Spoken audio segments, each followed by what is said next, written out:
السلام علیکم ورحمۃ اللہ وبرکاتہ۔ الحمد للہ وحدہ والصلاة والسلام علی من لا نبی بعدہ، اما بعد۔ دائس پر تشریف فرما علماء کرام، حفاظ کرام اور اس مدرسے کے بانی و محتمین حضرت مولانا وقاری محمد ابرار صاحب دامت برکاتہم العالیہ اور حافظ سعید الحق صاحب، حافظ عبد المجید صاحب، کن کا نام ہو۔ بہرحال اب یہ پروگرام اپنی آخری منزل طے کر رہا ہے اور آپ لوگوں نے بڑی ہی جمعی کے ساتھ پروگرام کو سماعت فرمایا۔ تھوڑی دیر انشاءاللہ میں بھی آپ کے سامنے لب کشائی کی جسارت کروں گا، پھر اس کے بعد انعام تقسیم ہوگا، پھر حضرت کی تھوڑی مختصر سی نصیحتیں اور پھر اس کے بعد دعا ہو جائے گی۔ جو آج آپ کے سامنے مکالمے کی شکل کے اندر ایک پیغام دیا گیا کہ آج اگر معاشرے کو دیکھا جائے، ہم اپنے گھروں کی زندگی کو دیکھیں تو بچے سے لے کر کے بوڑھا تک ہر ایک موبائل کے اندر لگا ہوا ہے، اور ماں باپ کو بھی فکر نہیں ہے کہ ہمارے بچے کن کاموں کے اندر لگے ہوئے ہیں۔ آپ پڑوسی ملک پاکستان، وہاں ایک اسکول کے اندر ایک امتحان ہوا اور اس میں سوال کچھ رکھے گئے کہ آپ لائف میں کیا بننا چاہتے ہیں، لائف میں کیا بننا چاہتے ہیں۔ تو بہت سارے طالب علموں نے اپنے اپنے اعتبار سے سوالات کے جوابات دیے۔ ایک بچہ تھا جس نے یہ دیا کہ ہم اسمارٹ فون بننا چاہتے ہیں۔ بہرحال وہ پرچہ چیک ہوا اور اتفاق یہ ہوا کہ جو لڑکا تھا اسی کے ماں کے پاس وہ امتحان والا پرچہ پڑھا۔ ماں نے پرچہ پڑھا اور پرچہ پڑھنے کے بعد باپ کے پاس لے کر کہا دیکھو تمہارے بچے نے اس کا کیا جواب دیا۔ کہا کیا ہے؟ کہا یہ اسمارٹ فون بننا چاہتا ہے۔ کہا بلاؤ اس کو۔ بلایا گیا، بچہ آیا تو پوچھا کہ آپ نے یہ جواب کیوں دیا؟ تو اس نے یہ بتلایا کہ ہم نے اس کا جواب اس لیے دیا کہ اگر ہم اسمارٹ فون بن جائیں گے تو کم سے کم آپ کی نگاہوں کے سامنے تو رہیں گے، آپ کے ہاتھوں میں تو رہیں گے۔ تو ایسے ہی ماں باپ آج دیکھنے میں آتا ہے کہ بچہ رویا یا پریشان ہوا یا کچھ بھی اس کو کوئی چیز لائی ہوئی فوراً موبائل پکڑا دیتے ہیں، اور پھر جب بڑا ہو کر جوان ہوتا ہے تو پھر ماں باپ سر پکڑ کر روتے ہیں اور یہ کہتے ہیں یا مولویوں کے پاس آتے ہیں کہ مولوی صاحب تعبیر بنائی دو، بچہ بہت بگڑ گیا۔ تعبیروں سے کام چلنے والا نہیں۔ آپ اپنے بچوں کی تربیت، تعلیم، وہ تعلیم دیں جو مدارس اسلامیہ کے اندر آپ کو سکھائی جا رہی ہے۔ آپ کو عرض کرتے ہوئے چلیں، آج جو ہمارے ذہنوں کے اندر غلط فہمی بیٹھی ہوئی ہے، ہم یہ سمجھتے ہیں کہ یہ مدرسے اور مسجد کی چہار دیواری کے اندر بغیر استری کے سلوٹوں والے کپڑے پہنے ہوئے، سر پر ٹوپی لگائے ہوئے، چہروں پر داڑھی سجائے ہوئے اور پیجامے کو ٹخنے سے اوپر کیے ہوئے یہ جو مخلوق نظر آتی ہے یہ کوئی اور مخلوق ہے جو علم نہیں جانتی، جسے ترقی کے راستے سے کوئی سروکار نہیں ہے، جو انٹرنیٹ نہیں جانتی۔ یہ قدامت پسند لوگ ہیں، رجعت پسند لوگ ہیں کہ اپنی ماں کو، اپنی بہن کو بازار میں، مارکیٹوں کے اندر بغیر نقاب کے نہیں بھیجتے۔ یہ فرقہ پرست لوگ ہیں، معمولی بات کے اندر بھڑک اٹھتے ہیں۔ ان کا کام لوگوں کو لڑوانا ہے، ان کی دوڑ مسجد سے مدرسے تک ہے اور مدرسے سے گھر تک ہے، اس کے آگے ان کا دماغ کام نہیں کرتا۔ لیکن آپ کو بتا دیں ہم، ان کی دوڑ مسجد تک نہیں ہے، ان کی دوڑ رب تک ہے، کیونکہ مسجد کس کا گھر ہے؟ اللہ کا گھر ہے، اور اگر رب نہ چاہے تو پھر حافظ عالم کا کوئی کچھ بگاڑ نہیں سکتا، اور اگر رب چاہ جائے تو آپ کو بچانے والا کوئی نہیں۔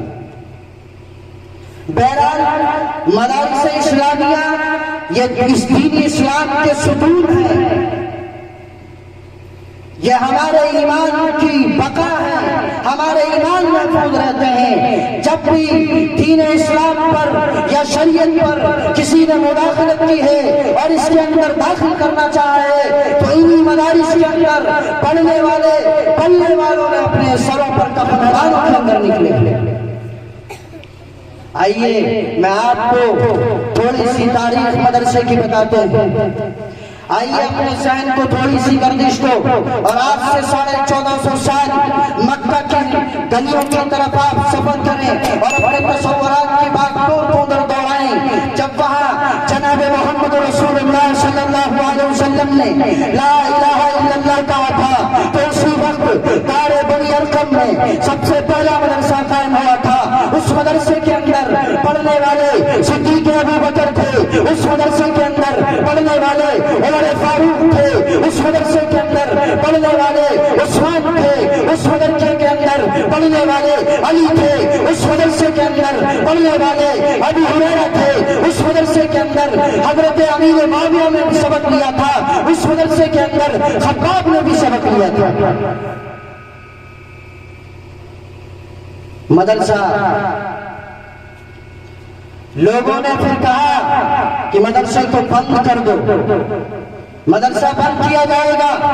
لا تسمعوا لهذا القرآن والغوا فيه لعلكم تغلبون، مدرسے کو بند کر دو، نہ قرآن پڑھا جائے گا نہ قرآن سننا جائے گا، لیکن وَلَعَلَّكُمْ تُفْلِحُونَ تاکہ تم کامیاب ہو۔ مگر یہ دیوانے مدرسے کو سینے سے لگا کر مکہ سے اٹھے اور مدینہ میں جا کر کے وہاں مصعب بن عمیر پہلے سے مدرسہ قائم کیے ہوئے بیٹھے تھے، جس کو آج کی تاریخ میں اصحاب صفہ کے نام سے یاد کیا جاتا ہے۔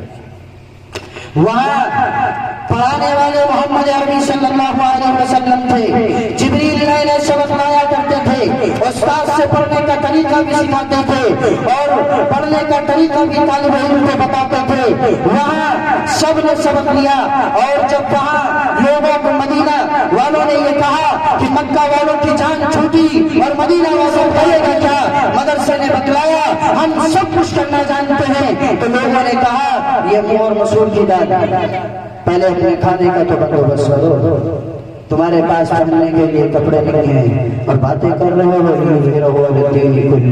کہ ہم دین اسلام کو پورے ادیان پر غالب کر دیں گے۔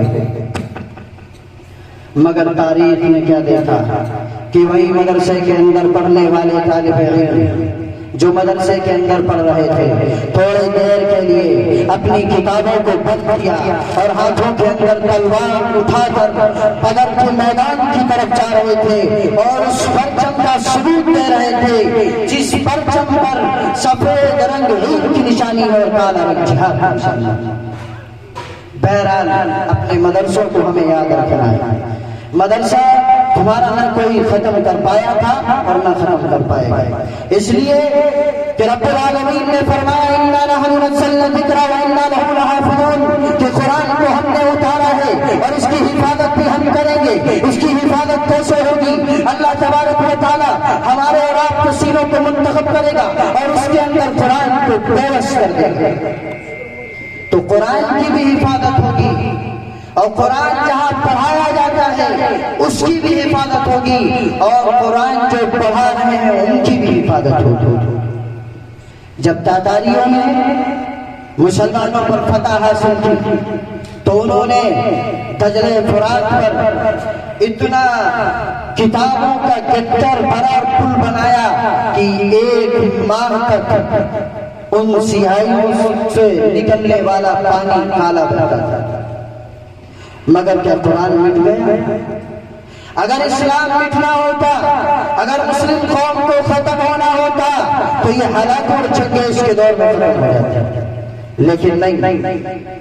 اگر ہم مدارس اسلامیہ سے جڑے رہیں گے اور اپنے دامن کو اور اپنے آپ کو علماء سے وابستہ کر لیں گے، علماء سے جوڑ لیں گے تو مدارس بھی محفوظ ہیں، مدارس میں پڑھانے والے بھی محفوظ ہیں، مدرسے کے اندر پڑھنے والے بھی محفوظ ہیں اور مدارس کے اندر تعاون کرنے والے بھی محفوظ ہیں۔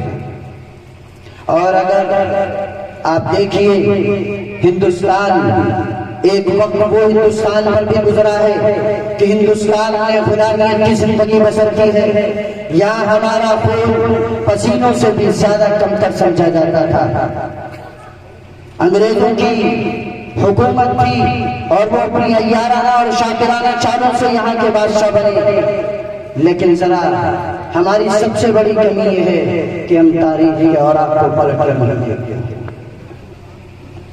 اگر ہم تاریخ کا جائزہ لیں تو ہندوستان جو 200 سال 2 صدی تک غلامیت کی زندگی بسر کرتا رہا ہے، تو ایک صدی وہ گزری ہے جس میں تنِ تنہا مسلم قوم نے جنگ آزادی کے اندر حصہ لیا تھا، اور پھر اس کے اندر اکثریت اگر تھی وہ علماء کی تھی، وہ انہی مدارس سے پلنے والے اور پڑھنے والے لوگ تھے۔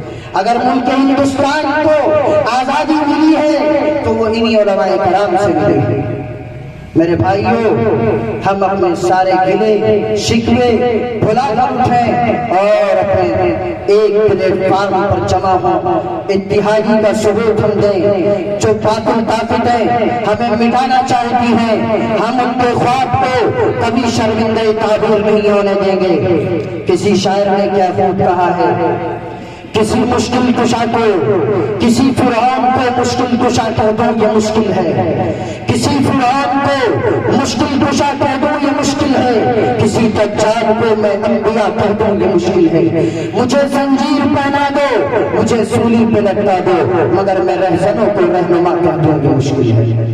اللہ تبارک و تعالیٰ سے دعا گو ہوں کہ رب العالمین ہم سب کے تعلق کو مدارس اسلامیہ سے مضبوط فرمائے، ان حفاظ کرام کی محبت اور عظمت ہم سب کے دلوں میں پیدا فرمائے، اور ہمارا تعلق علماء سے بھی مضبوط ہو، مدارس اور مساجد سے بھی مضبوط ہو۔ جب ان سے ہمارا تعلق مضبوط ہوگا تو انشاءاللہ ہماری جانیں بھی محفوظ ہوں گی، ہمارا مال بھی محفوظ ہوگا، ہماری عزت و آبرو بھی محفوظ ہوگی، ہماری شریعت بھی محفوظ ہوگی۔ اللہ سے دعا گو کہ اللہ تبارک و تعالی ہمیں کہنے سننے سے زیادہ عمل کی توفیق نصیب فرمائے۔ وآخر دعوانا الحمدللہ رب العالمین۔ اب